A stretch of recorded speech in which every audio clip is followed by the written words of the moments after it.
Јас сум Анđела Нацела. Имам 9 години и сум четврто одделение. Денес ќе ве раскажам книгата. Книга за змееви од Едит Несбит. Во оваа книга се опишани фантастични неверојатни авантури за змееви. Но сите тие приказни имаат едно нешто заедничко. Сите се прекрасни, неверојатни и сите се поврзани со змееви. Мојот омилен дел од оваа книга беше кога една кралица сакала да има дете. Таа ја повикала вештерката крај себе и ја замолила да ја даде бебе. Вештерката за тоа побарала цена љубов. Кралицата тоа го направила така што ја дала 50 бакнеши.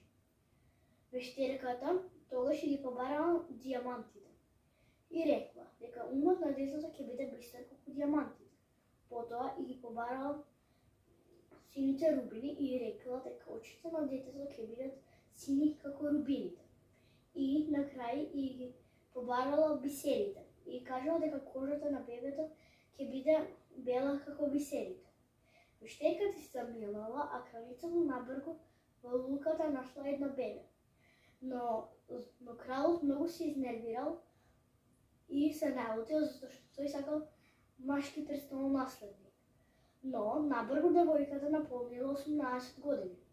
До тогаш се уште кралот викал и се нервирал поради тоа што имал женско дете. Бидејќи била веќе возрастна, девојката почувствувала потреба да ја одбрани мајка си. Поради тоа, кралот ја затворил во една кула заедно со грифон и змеј и ја фрлил оваа клетва, дека мора да дојде некој мудар маж да ја ослободи од таму, да ги убие змејата и грифонот.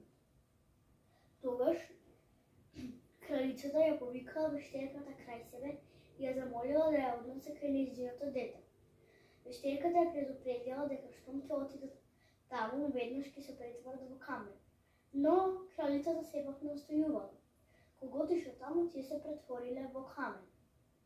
Дали ќе се најде некој доволно храбар јунак за да ослободи принцесата?